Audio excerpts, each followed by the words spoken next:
Today, live from Langston Hughes Academy, this is our 3 o'clock breaking news. Central Valley Aspire Public Schools presents Culturally Responsive Teaching, Quarter 4 Dialogic Talk.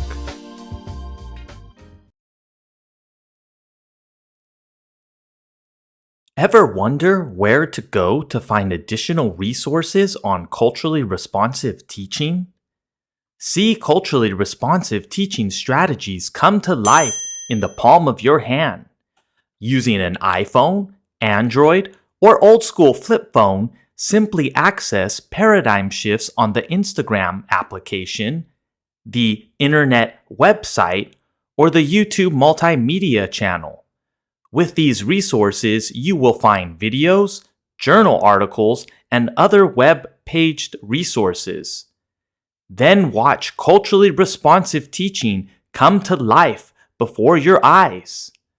Inspire your curiosity of culturally responsive teaching with paradigm shifts from Central Valley Aspire Public Schools. I'm Oliviana, 4th grade Aspire student, and I'm Catalea, also a 4th grade Aspire student. And we're coming to you live from Modesto, California. Our afternoon special is made specially for our Aspire CV teammates. You're the best. This afternoon, we will explore our Quarter 4 Culturally Responsive Teaching Strategy, Dialogic Talk. We're live with Ben Nakamura, reporting from Stockton, California. He will share more about Dialogic Talk. Thank you, Catalea and Oliviana. Welcome to our culturally responsive teaching session for our March PD Day. I'm Ben Nakamura, reporting live from Stockton, and I have the pleasure to introduce our culturally responsive teaching strategy for Quarter 4, Dialogic Talk. We learn best when we are able to talk through our cognitive routine. Talking to learn is called dialogic talk. This kind of talk gives us the opportunity to organize our thinking into coherent utterances. Hear how our thinking sounds out loud, listen to how others respond, and often hear others add to or expand our own thinking. Researchers call this instructional conversation, the kind of talk that acts like a mental blender, mixing together new material with existing knowledge in a student's schema. Today we introduce 4 dialogic talk structures, provide resources for each, and then give our schools an opportunity to practice the structures with their teams, with the intent of using these culturally responsive teaching strategies in an environment that is responsive to our students. Our first Dialogic Talk structure is World Cafe. Ms. Vanek narrates the process.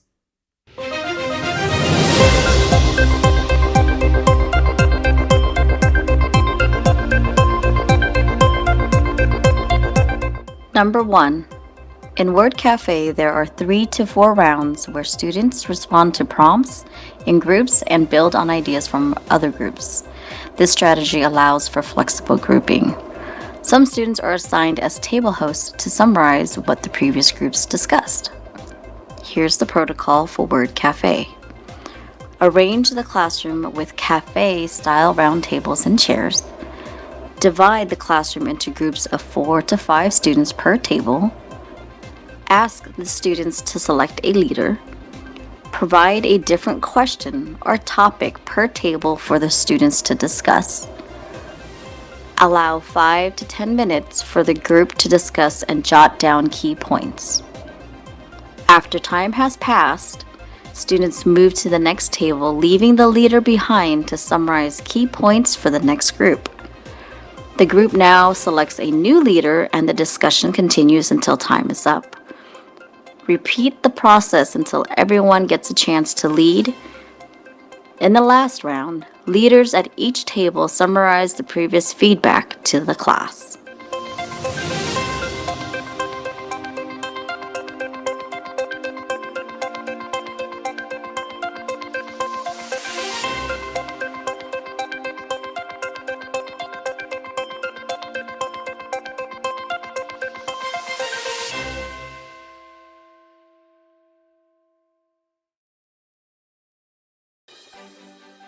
Next, we have talking chips. Miss Kelly explains.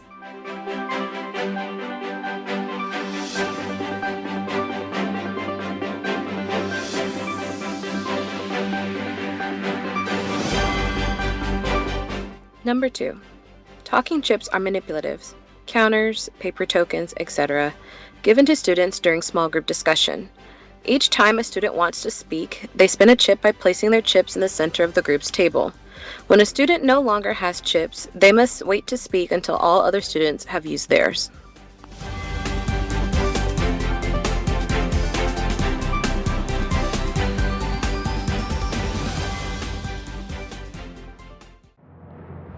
The third dialogic talk structure is give one, get one. Ms. Lulu gives us the overview.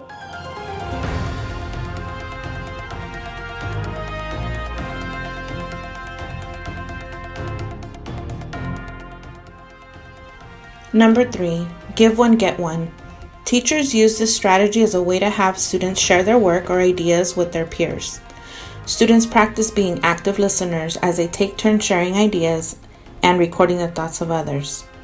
In this video from EL Education, the 8th grade class uses Give One, Get One, aka Go-Go-Mo, to deepen their understanding of metamorphosis. Of the information you have just learned in your expert text, as well as get a piece of information that you did not read about, that somebody else did. We're going to share information as a way to study right now. Give one, get one, move on, or Go-Go-Mo is a protocol that allows students to share, review material that they gathered. I'm going to ask you to write one new piece of evidence you have learned about metamorphosis. Students start Go-Go-Mo by writing down one piece of evidence that they have learned or have reviewed during that class period. We're going to pass our clipboards in just a moment around the table until they are completely filled with information all about the topic. Metamorphosis. Thank you. So students are required to read all the pieces of information that have been recorded and add something new each time. Okay, please finish your word and switch papers again.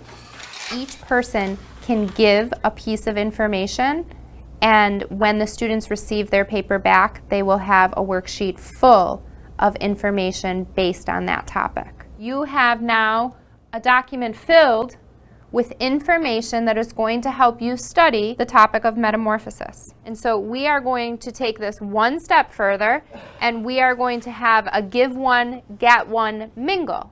We are now going to gather information from everybody in this whole room. You might want to bring along some of your text because they might help you give one. We're using the same exact worksheet, but this time you're going to interact with 9 different people in this room. I learned that metamorphosis is mental and physical changes.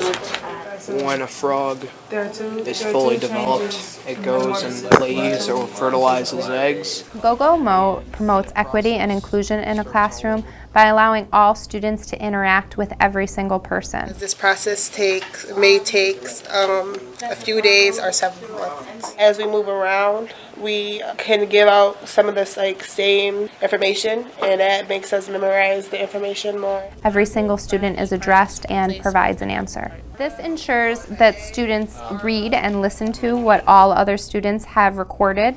Metamorphosis has 2 changes. We are able to interact with our peers more than we would if we would have just did a regular review, which I think helped us be more focused and engaged into the subject. At 10 weeks, the tadpole's lungs are fully functioning. Like when it's just the teacher talking, you're not as focused. The egg, the larva. If we do something that's fun, we'll remember it because it was fun.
Last, Miss Chelsea teaches us about Socratic seminar.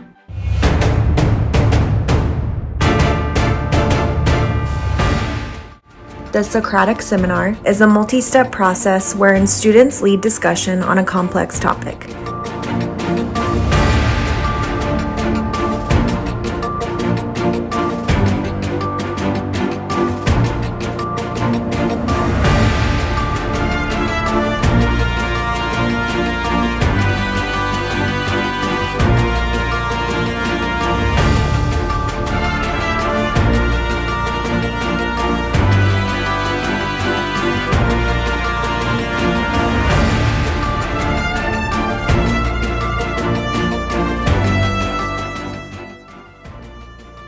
Socratic seminars are based on Socrates' method of student inquiry rather than teacher lecture.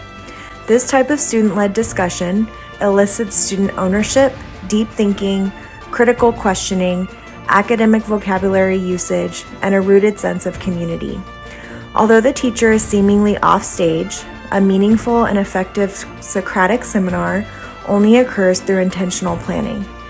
The EdUtopia article, Socratic Seminars, Building a Culture of Student-Led Discussion, provides the context, purpose, and step-by-step for successfully implementing a seminar in your classroom.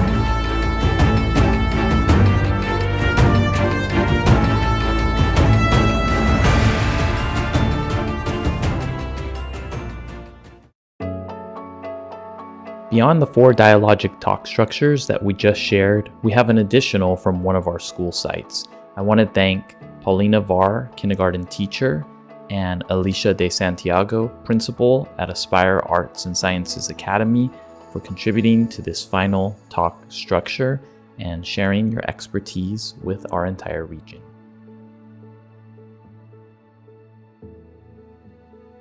The Think Prayer Prayer is one of the protocols included in the curriculum, and so it was a great place for us to start to thinking about how to engage in more student talk.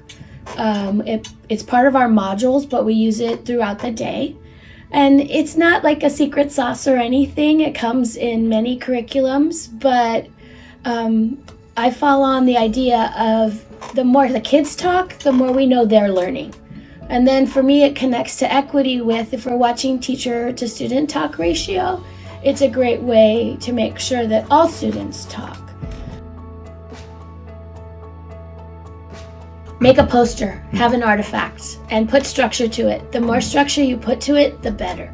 So things, when I've seen it best, it's you have assigned partners, and they're usually partners that sit near one another on the carpet or across from one another in their desk. Then you have a protocol for who goes first. And then kids often should know if they're partner A or if they're partner B. And then you generally should have a go word where you say, on 3, or falcons if that's your school mascot, and then the first person talks. Use a timer to make sure that each person gets a turn, and then when that first timer goes off, you move on to partner B. And then a share out at the end. Can you share what your partner learned? Can you share any added information you learned, or go back to your original guiding question?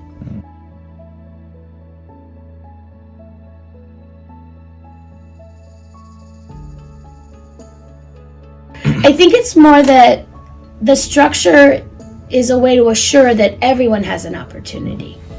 I have seen kids that know the answer actually help their partner. So you have to teach them a little wait time. But if I know that I have to be accountable, I'm kind of going to listen to my partner, or I'm going to ask my partner. So the accountability is really important.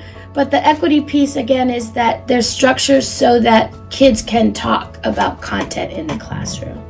And it's a time and a structure where the teacher's not talking at all. And I think that ties back to the teacher to student talk ratio, which for me ties back to equity.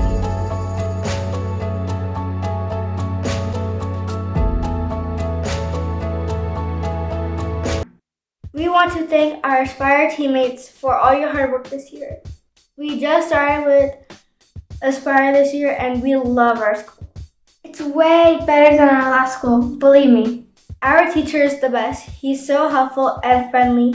He really cares about us. Thank you, Mr. John, Ms. Danica, Ms. Sophia, Mr. Trey, Mrs. Thompson, and Mr. Daly, and all the other UCS staff for making our school such an amazing place. Now, we're going to pass it on to Ben with some closing thoughts. You know how he gets all motivational speechy. So just be ready. Bruh.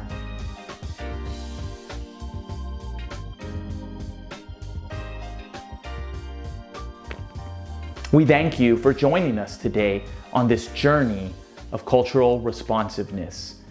And with that, I leave you with the oft-quoted and misunderstood admonishment from Lao Tzu, the Chinese philosopher, and he wrote in the Tao Te Ching, "The journey of 1,000 miles begins under your feet." That journey that we're engaged in with cultural responsiveness doesn't begin with a scripted curriculum, not a textbook, nor a program, but rather with us individually doing that internal work to challenge our own biases, decolonize our minds, and do that archaeology of self with cultural humility, so that we may co-labor, not as saviors to our students, but co-labor serving alongside them in our mutual path to a truly liberatory education. Thank you.